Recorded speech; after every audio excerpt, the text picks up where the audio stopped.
Maria institute of medical technology കേന്ദ്ര സർക്കാരിന്റെ വികസന ഏജൻസിയായ ഭാരത് സേവക് സമാജിന്റെയും NSTCയുടെയും അംഗീകാരത്തോടുകൂടി നടത്തുന്ന തൊഴിലധിഷ്ഠിത കോഴ്സുകളിലേക്ക് അഡ്മിഷൻ ആരംഭിച്ചിരിക്കുന്നു.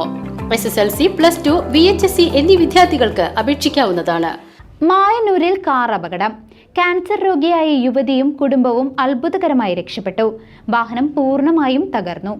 ക്യാൻസർ രോഗിയുമായി ആശുപത്രിയിലേക്ക് പോയ കാർ അപകടത്തിൽപ്പെട്ട് പൂർണ്ണമായി തകർന്നു. ഇതിലെ വന്ന കാർ നിയന്ത്രണം വിട്ട് ഇടിച്ചാണ് അപകടമുണ്ടാക്കിയത്. എങ്കിലും തലനാരിഴയ്ക്ക് വലിയൊരു ദുരന്തത്തിൽ നിന്ന് രക്ഷപ്പെട്ടതിന്റെ ആശ്വാസത്തിലാണ് കുടുംബം. അപകടത്തിൽപ്പെട്ടവർ വിവിധ ആശുപത്രികളിൽ ചികിത്സ തേടി. ഓഗസ്റ്റ് 7 ഉച്ചയ്ക്ക് 12 മണിയോടെയാണ് അപകടം നടന്നത്. മായന്നൂരിൽ താമസിച്ചു വരുന്ന വയനാട് സ്വദേശികളായ ശാന്ത ഐസക്, ഭർത്താവ് ഐസക്, മകൻ ഹാഷിം ഐസക് എന്നിവരാണ് അപകടത്തിൽപ്പെട്ടത്. ചികിത്സയ്ക്കായി അമല മെഡിക്കൽ കോളേജിലേക്ക് പോകുമ്പോഴാണ് ഈ ദാരുണമായ സംഭവം നടന്നത്. എതിരെ വന്ന വാഹനം നിയന്ത്രണം വിട്ട് വരുന്നത് കണ്ട ഹാഷിം ഐസക് ഓടിച്ച കാർ റോഡിന്റെ ഒരു വശത്തേക്ക് ചേർത്ത് നിർത്തിയിരുന്നു. എന്നാൽ അമിത വേഗതയിലെത്തിയ കാർ നിർത്താതെ ഇവരുടെ കാറിലിടിച്ച് തെറിപ്പിക്കുകയായിരുന്നു. ഇടിയുടെ ആഘാതത്തിൽ ഇവർ സഞ്ചരിച്ച വാഹനം പൂർണ്ണമായി തകർന്നു.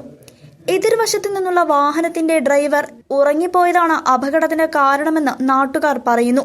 ഗുരുതരാവസ്ഥയിലുള്ള ശാന്ത ഐസക് ഇപ്പോൾ അമല മെഡിക്കൽ കോളേജിൽ ചികിത്സയിലാണ്. അപകടത്തിൽ കാർ ഓടിച്ച മകൻ ഹാഷിം ഐസക്കിന്റെ കൈക്ക് പൊട്ടലുണ്ട്. മറ്റ് കുടുംബാംഗങ്ങൾക്ക് നിസ്സാര പരിക്കുകളോടെ രക്ഷപ്പെടാനായി. News desk CCV.